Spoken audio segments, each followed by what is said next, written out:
Hey guys, welcome to another not so sciencey episode of Science with Mr. Duong. Today I'm at the Sydney Royal National Park to give you a 1-year update on this car. Let's go.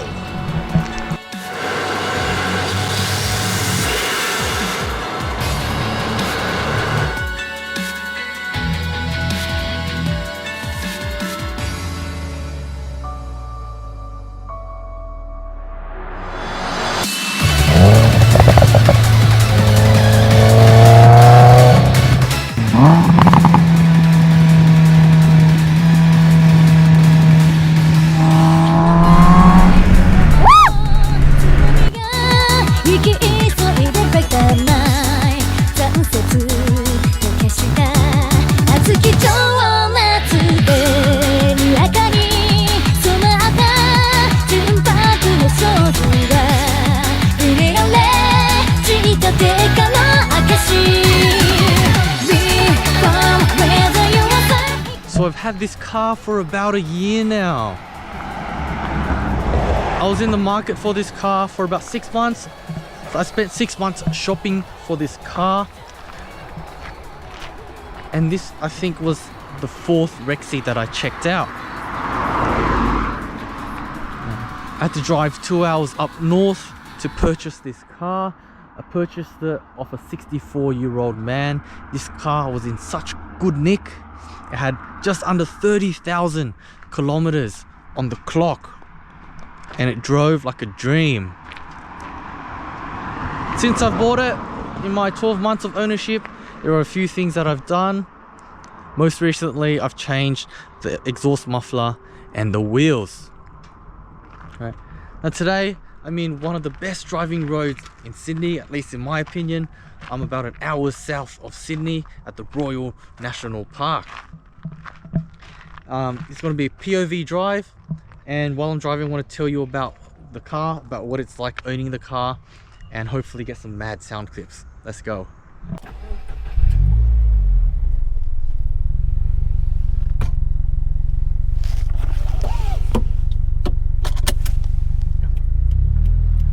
Got my new GoPro just right at the front. Hopefully it doesn't fall off. Oh, look at it swing. Oh. Alright, so I've had this for about a year. I've learned so much.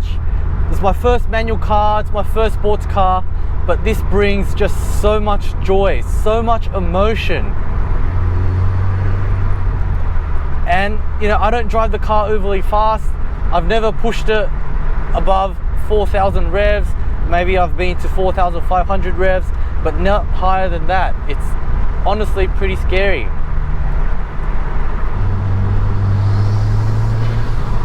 It pulls so well. Now, when I bought this car, it was modified. The 64-year-old bloke was such a legend. He put the Invidia Q300 Catback exhaust on the car, and he also got it tuned by a very well-known Subaru WRX tuner.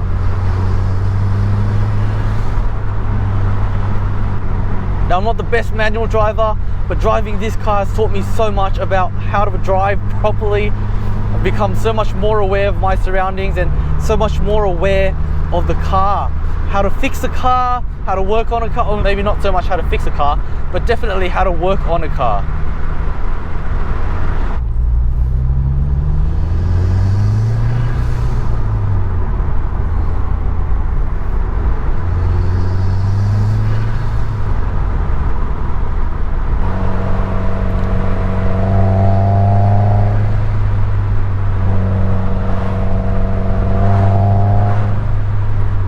Now the car has been so good to me over the last 12 months.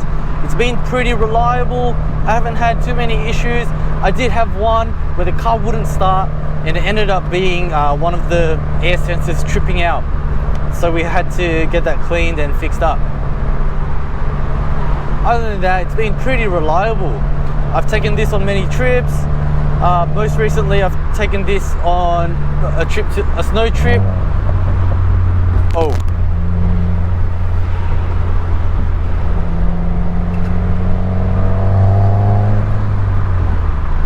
I've taken this on a few trips. Most recently, my longest trip was down to the snows, Mount Kosciuszko, down to Thredbo. A 6-hour trip down from Sydney, and this car handled pretty well. It's such a practical car. Will fit 5 people, including myself, and a whole heap of luggage, and even more if I've got a roof pod just over my head. The steering on this thing is bang on.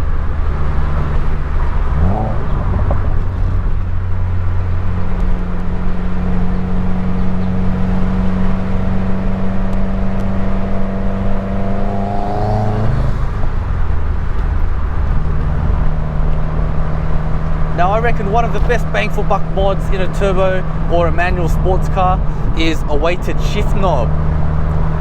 Now the shifter in this car I reckon is pretty crap. It's so clunky, it's hard to work with. You got to fight with it sometimes. So having something that's heavy helps you smash it into gear a lot more easily. Now I am looking at changing this to a short throw shifter, so watch this space. Another issue I have noticed with this car, it's not really an issue, it's just my preference, the suspension. I reckon this car bounces around quite a lot. Not saying that it's a bad setup, it's just, it's nice when I turn it, but when I'm going on bumpy roads, the car is pretty bouncy. So I'm probably gonna change that up as well. The only problem with changing it up is that it's gotta be lower. I'm really happy with this height. I don't think it needs to be any lower, but it's pretty hard finding a set of springs that are stiffer, that aren't lowered.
That blow off sound it's so good.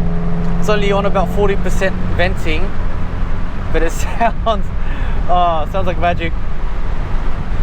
And this car is actually really comfy.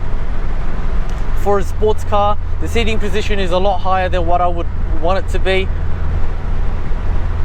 but after 12 months it's not that bad. Somewhat sporty, the pedals, good place for heel toe.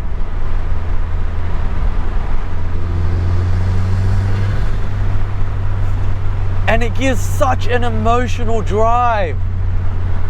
There's such a visceral, emotional feeling driving this car. It's so raw. Every gear change, you can hear it. You can feel everything that's happening in the car. The steering is super direct. And honestly, it's so nice.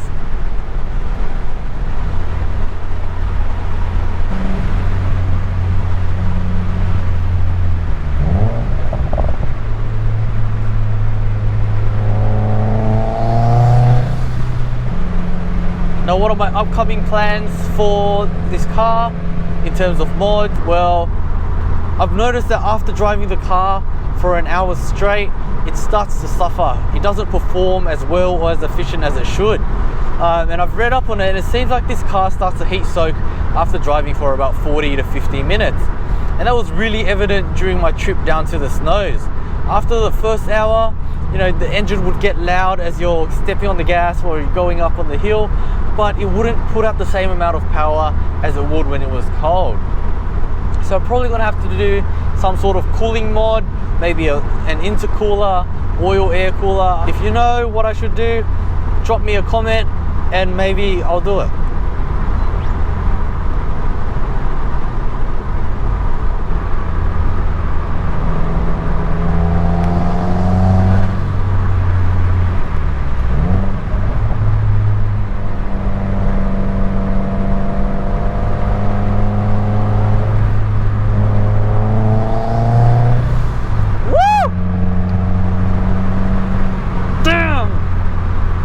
An emotional feeling.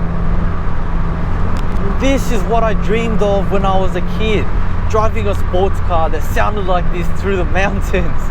I remember playing Need for Speed Carbon. I don't condone speeding or, you know, being a hoon, and driving in real life definitely isn't a game, but this is what my dreams were made of when I was a kid. Just driving something that I work on, something that I own through the mountains by myself after work on the weekend. This is such good therapy for me. I love it. And how are you gonna get sick of that sound? Oh. And the way this thing handles, I know I've said this a million times. It's so good.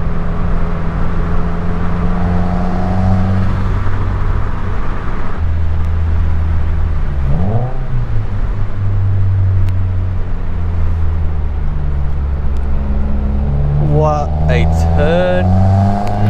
What a vehicle. Now I know this is not the fastest car, not the best car in the world, but heck, it brings me so much joy driving this.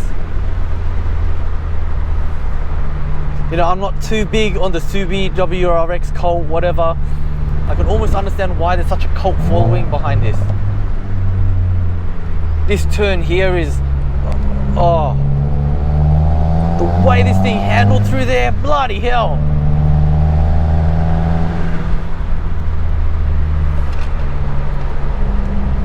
Oh.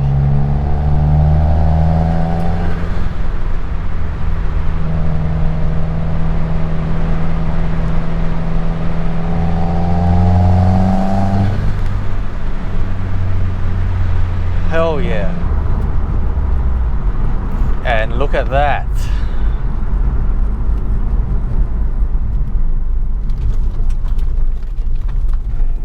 One of the best things about driving through a mountain is that you end up at a place like this. I'm really happy with the way that this car looks. One of the first things I did when I got this car is get the full lip kit. I put the roof racks on it because when I go to the snows, it's really useful, but also I ride my bike every weekend. It's such a practical car. You know, there's not much to complain about when you're driving something like this. It's so good. It's the premium model, it's got leather seats, it's got the sunroof, also got the F1 brake light, and how cool does that look? That's just gorgeous.